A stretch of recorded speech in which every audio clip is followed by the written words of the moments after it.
complements, transaction details are transmitted to URA in real time to generate e-receipts and invoices. One of the benefits, I would like to highlight the benefits of EFRIS. EFRIS helps to fast track the refund claims since the information is already available in the system. Second of all, it enables URA avoid taxpayers with pre-filed tax returns in future to minimize delays and costs involved in filing tax returns. Thirdly, pre-filed tax returns will help taxpayers avoid penalties for late on filing. Fourth of all, taxpayers will be in position to track and validate business transactions in real time for efficient business management.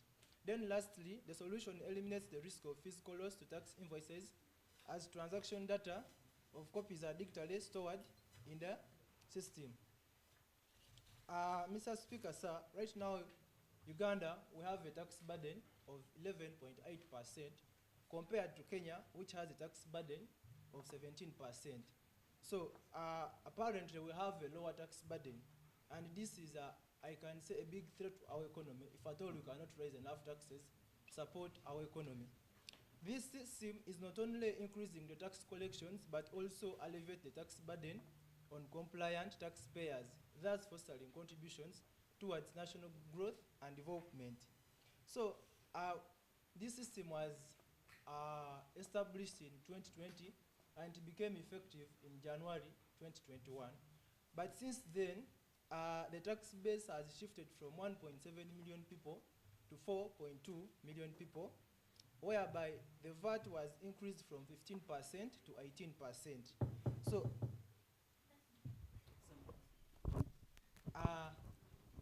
given the fact that most traders are, I can say, arrogant about this system, I propose that government should sensitize and train these traders about this system, because of recent they have had demonstrations closing down their shops, calling for the president to suspend the implementation of the IFRI system.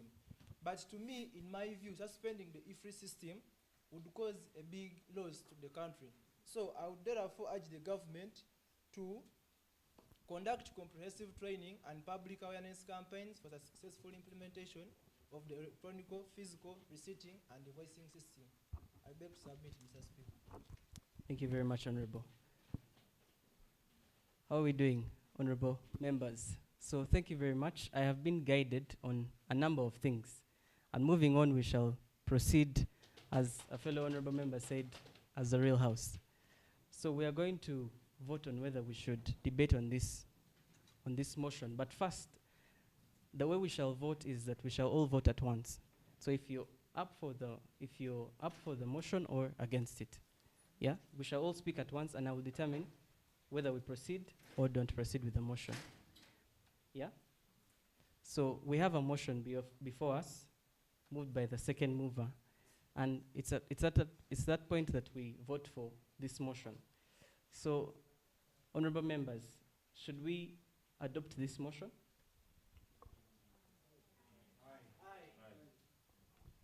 All right, the motion is adopted and the floor of parliament is open for debate. So I call up any honorable member to come and debate the motion at hand. Honorable Masiga Victor.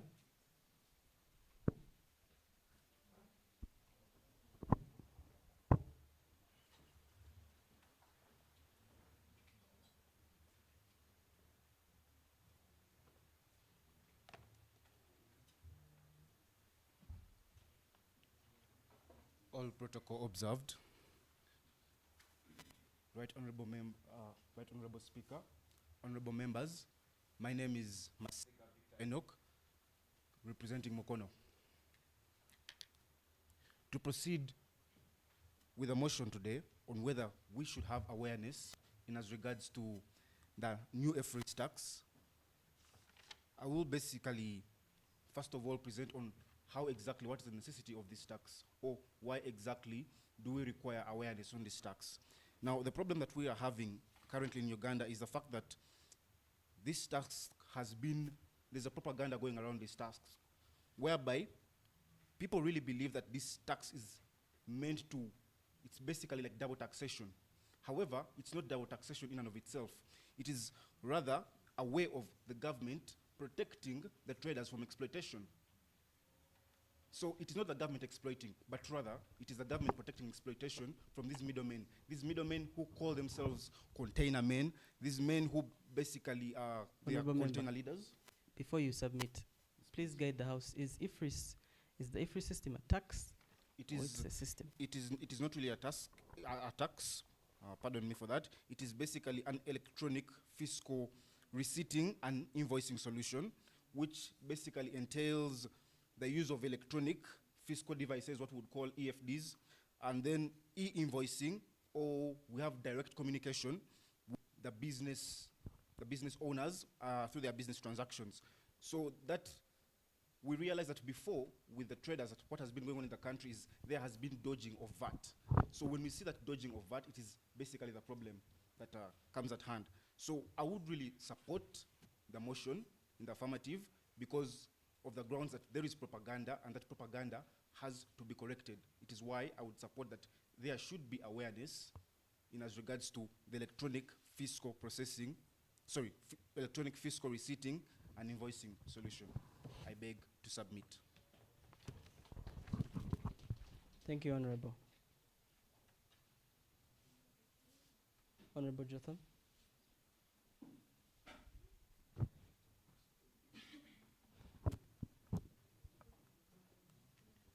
Thank you, the motion mover. Thank you, the Speaker of the House, and ladies and gentlemen. I'm here to also add my voice and my colleague who has moved this motion, which is really urgent to us. The implementation of the electronic physical system and invoicing, IFRIS, is a significant step towards enhancing tax compliance. Right Honorable Speaker, recently the tax revenue has, according to IMFA, a study that was found at International Monetary Fund indicates that the electronic system, invoicing system, can increase the tax revenue by 15% according to the 2002 report. But also, according to the Organization for Economic Cooperation and Development, also indicate that the use of electronic receipts and invoicing reduces a likelihood of fraud up to 80%. So, dear colleagues in this House, I want to urge you, when you are voting, vote in favor of this motion. But also, as my colleague said earlier on, that it also improves on the tax compliance. Training and awareness campaigns can increase tax compliance rates up to 25%, according to World Bank of 2000, the report that was released by World Bank in 2018.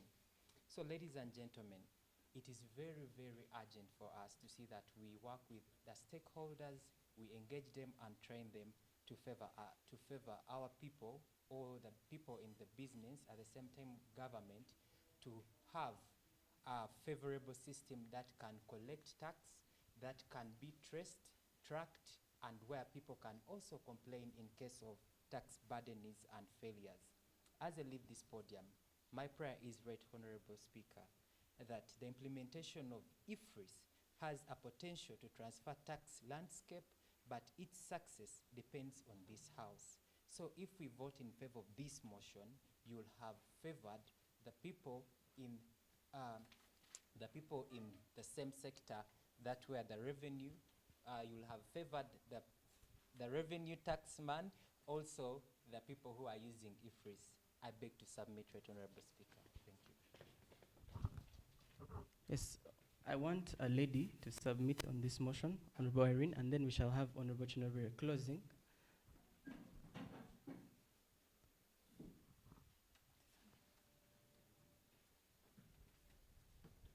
Right Honorable Speaker, the Chief Guest, and the House at large, good afternoon.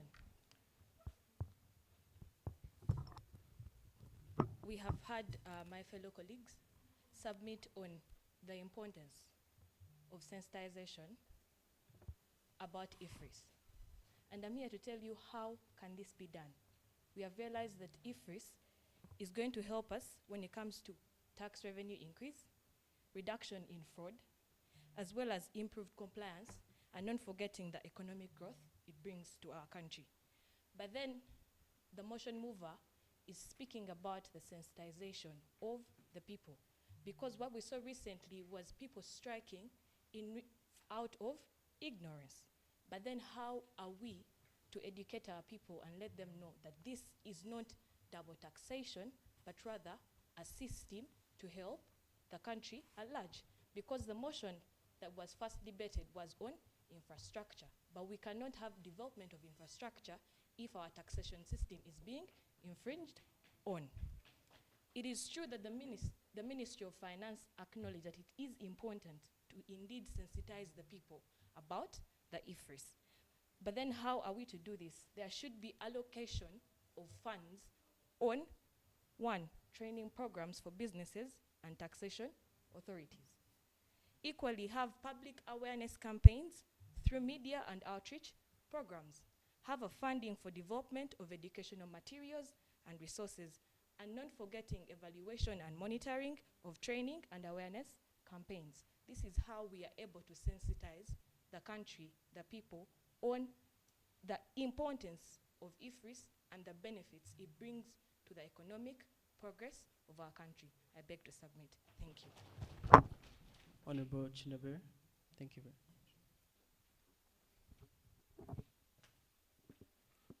Thank you very much, Right Honorable Speaker.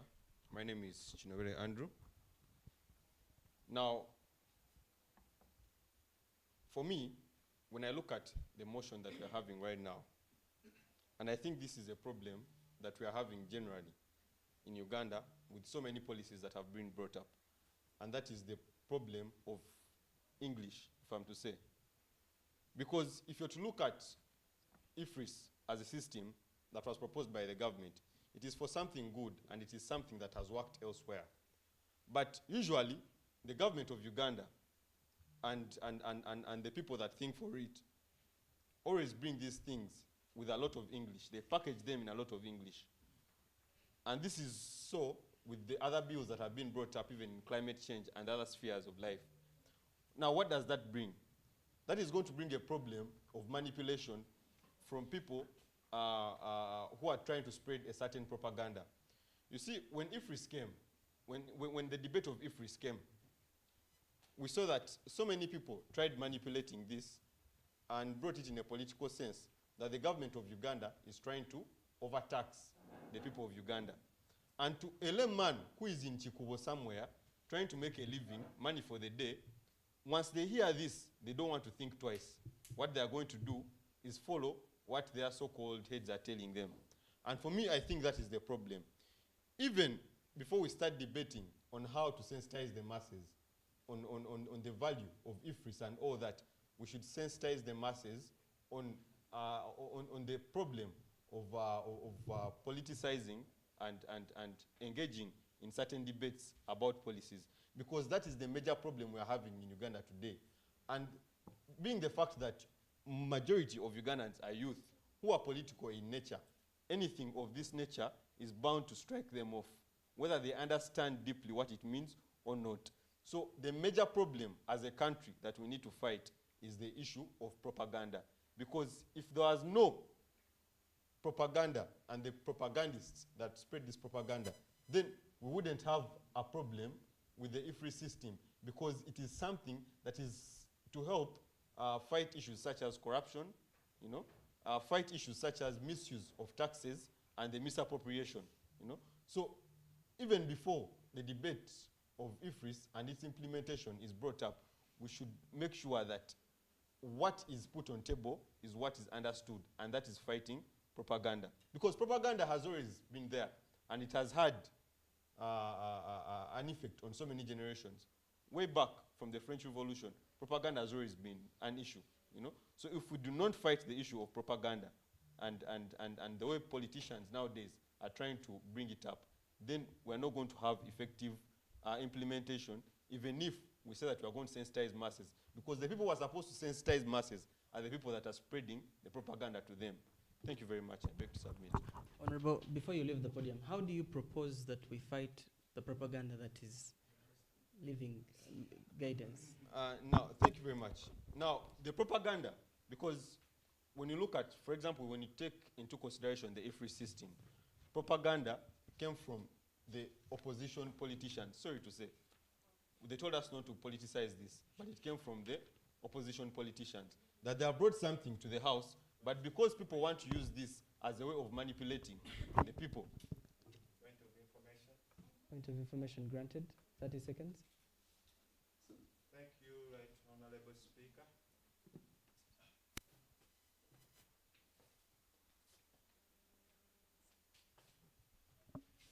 Thank you, Right Honorable Speaker. My name is Chirana Emmanuel from Kampala region. I want to inform my honorable colleague here, who's overemphasizing the issue of propaganda. And when you've been asking him a question, he's saying that the propaganda came from the opposition. That's not right. Because the people who are concerned about the issue of IFRIS, they are the traders in Uganda. As the president was meeting the traders in Uganda at Kololo previously in the event that happened in June, the people who were invited at that occasion were all traders, isn't it? And we are all coming from the different associations of traders of Uganda. And they were represented by their presidents who gave out their issues. They are about IFRIS. The electronic way of invoicing and receipting, the issue is very simple. Yes, they are saying that it's going to be a formal way of collecting taxes and what. The issue is not about IFRIS itself. But the motion is about training and creating awareness to these people who are the traders, because they are the victims. Me, I'm a farmer. I'm not concerned about IFRIS as a person in my job. But as a Ugandan who is also going to engage in trade, I'm concerned. Do you understand? So the issue is, these people are concerned because IFRIS at one point, that it does not give a room of privacy to their businesses. You get? Because people are invoiced, but sometimes you may think, let me give you an example, by the way. You see this coat? We might be saying that it costs 200,000 shillings. You understand? But as a Ugandan who's unemployed, where it is even so rampant to all of us, I cannot pay 200, but I need to put it on as I'm coming for parliament, isn't it? So when I reach to the person who is selling out the coats, I'll be saying, please help me. Instead of 200, I have 170. Can't we negotiate? But remember, if it's for it, it has already documented the issue, the coats that are being sold at this shop or whatever. It is for this amount. You understand? But sometimes these people who are traders, they negotiate. They have that kind of relationship with their customers, and that's the way to go. In summary. So I want to end by telling my honorable colleague, stop politicizing things in Uganda. It's not everything is not about opposition. You understand? Because many of the people who are being concerned about the issue, they are also NRM people, they are also FDC, but they are all traders within the country. Don't politicize. Thank you. Thank you very much, Right Honorable Speaker. Thank you. Allow me to respond to the honorable member.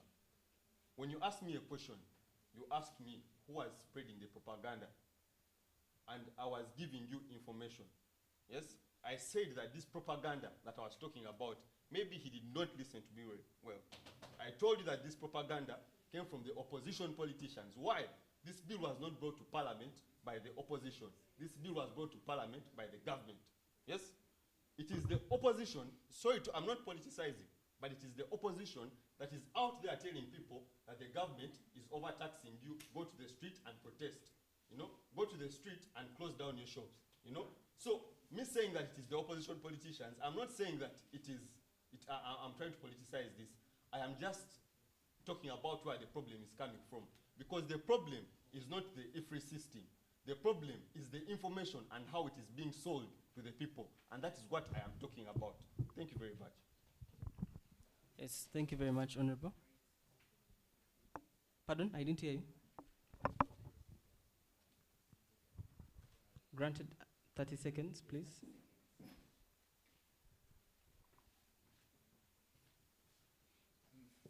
Thank you so much, my colleague. The concern was that it wasn't politicized or influenced from opposition. These were traders who were organized, and they had issues that were suppressing them, and that's why they wanted to meet the president. The unfair tax, the penalties, and business transparency. So it was urgent for the government to see or tighten things they can improve in this. And that's why they had to organize themselves. And why I seconded this motion and why I rose up and seconded this motion is because some things were not, people misunderstood information in IFRIS. So we shouldn't say that opposition or government misled people. These are people who are doing their business, same consequences I've told you. So it is very urgent that they improved some of the things like suspension of penalties, like also emphasize to open business transparencies. If you collect things or you buy things and you don't sell them, you be honest. If you sell either you sell your product at 2,000, be honest. So we need to sensitize our people and understand the importance of Honorable, this. it's okay. Thank you so Honorable much. Jotham, you rose up. It's okay. Before, I'm going to speak before. You rose up on a point of procedure, but you ended up giving a heated discussion on the topic. Let us not proceed that way. Yes, order granted. Thank you very much, Right Honorable Speaker and the House. Right Honorable Speaker, I don't think it is in order for this House to continue debating a motion when people don't seem to understand the motion that we are debating. Because we are talking about matters of development. I've been to some of the regional parliaments, and that is one of the things that we talk about. But you cannot come here and tell us that we suspend fines and penalties, you know? What are you then trying to preach to the people? If we suspend fines and penalties, then how are people going to be held accountable, you know? You cannot come here and tell us that we suspend some of the things that are going to make a system functional. So what are you debating? You cannot come here and tell us that we are suspending, we encourage secrecy in trading because of taxes. Where has it worked? And what ground are they debating on? Is it in order to debate a motion that the House doesn't seem to understand? Thank you. It's not in order, and the mover of the motion has the duty to explain to the members of parliament what the issue is about. So our mover, you will have to explain later on. Members of parliament on this side.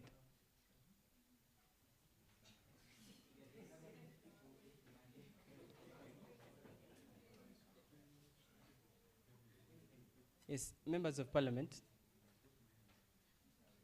I'll have Honorable Miro come up and deliberate. And then, Honorable Namutebi, I saw your hand up earlier on. You will come after Honorable Miro. Thank you so much, Right Honorable Speaker. My name is Mutebi Richard. I hail from Masaka, but I'm representing the people of Nakawa. I am also I'm knowledgeable in the area of finance, so I'm not here to lecture the House on the importance of tax. I do know that without taxes, without the taxman, a government does not exist. So I do know that the tax is relevant. However, this is a digital-based solution, and many like this are yet to come. Digital-based solutions. The more pressing and fundamental question should be, why is the response to digital-based solutions what it is? Pardon. Order. My whip, I don't know if you're causing order or you're disorganizing the House. I'm hearing a lot of murmuring from here. Please ensure that we're able to listen to the Member of Parliament speaking. Continue. Yes. Thank you so much, Right Honorable Speaker. Yes, just to come back again and saying that, why is the common Ugandan person, why is their response to these digital-based solutions what it is? Just a few years back, biometric system was introduced, and the first response was the government wants to cheat elections. Then we have the IFRIS and many more online passport registrations. They said, now they want to know, the ratio, how many people travel and why they travel. The more pressing issue is, how did we get here as a government, and why does the government has lost out on public trust, and it's obvious that comprehensive training is needed. I'm not going to argue that direction, but why has the government lost out on public trust? The approach is inverted. When this was introduced, immediately the president called for a meeting at Kololo. public engagement. Why didn't they start from there? We want to introduce this. And then, is it scalable? Is it scalable? A system of registering for passports was introduced recently. But does that apply to the common person in Karamoja? I know we're addressing issues in Central Region, but does that apply to someone probably in West Nile? You get it? So some of these solutions, the government should argue if it is scalable. Some of these things might be obvious people in the Central Region. But again, public engagement and public trust. It is my plea that as the government conducts this comprehensive training on public awareness, they also question, how did we get here that everything we front to the Ugandan person, their first instinct is, we are trying to be shady. Thank you so much. Wonderful submission. So we have to know what is the rationale of the IFRIs. The introduction of IFRIs represents a significant step towards enhancing and transparency, improving revenue collection and combating tax evasion. What could be the reason of public awareness for a person like me from Masaka and people from there that are illiterate? What would this help them with? Enhanced understanding to ensure that all stakeholders understand the use of the system effectively. That could be one of the reasons why the government should conduct this sensitization of the electronic collecting of taxes. Smooth transition. Proper education will facilitate a smoother transition of the electronic systems. Increased trust. This could bring security of the people's data, like to protect their data more so than traders. Improved compliance. Educated taxpayers are more likely to comply with tax regulations, thereby increasing revenue collection. This could boost the revenue collection for our country, Uganda as a whole. So the government, I would admit or submit that the government adopts the following strategies: public awareness campaigns, launch nationwide awareness using various channels. In affirmative, with you, the honorable members, I pray that you vote for this motion. I submit. Thank you very much, Honorable. The floor is open to 2 more members of Parliament that would like to deliberate on this issue, on this motion. Honorable members from this side. All right. Let me invite the... Yes, Honorable Biblia.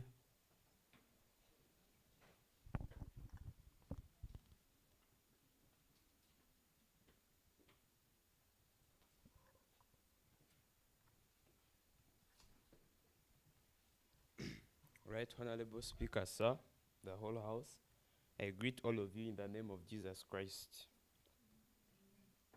Yes, I'm a Christian. My name is Msasi Biblia from Wakiso. And the motion at hand speaks about IFRIS, a tax collection system. Of course, government wants the taxes, which is VAT, value-added tax. However, just to inform us, value-added tax has a certain category of people it targets, depending on the money in their businesses, what they earn, and income. The further thing I discussed somewhere else was the fact that whereas IFRIS collects VAT, it also finds out your income. So it is going to help government further your income tax. How? Because IFRIS is connected to your supplier who enters your details, and then it is connected to you selling. So we know your profit.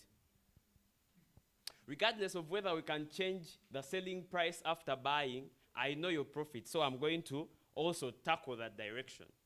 However, I'm sure if we had services like earlier discussed infrastructure, people would have no arguments on whether to pay taxes or not. The issue is service delivery after we've given you our money. If we give you this money, do we get the replica of it? Leave my money with me and I deal with myself. That's the argument of the traders. We are trading in Kampala, we are trading in Wakiso, we are trading all the way in the Central Region. But our transportation is expensive not because of the distance, but because of the infrastructure.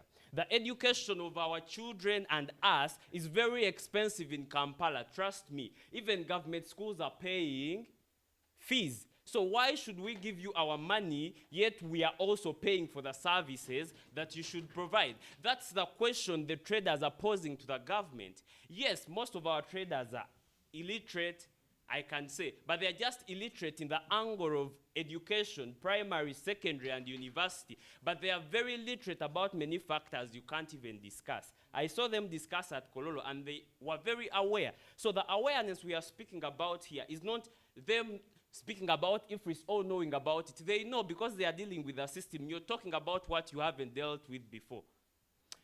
We were purchasing some commodities from a Chinese person, and he's reducing prices. But he's working with IFRIS. So the people you want actually to deal with this thing, they cannot understand the math of tax evasion. But the people that we understand it will propose it continues. Why? Because they know the art of twisting the information around. Now, these we are calling illiterate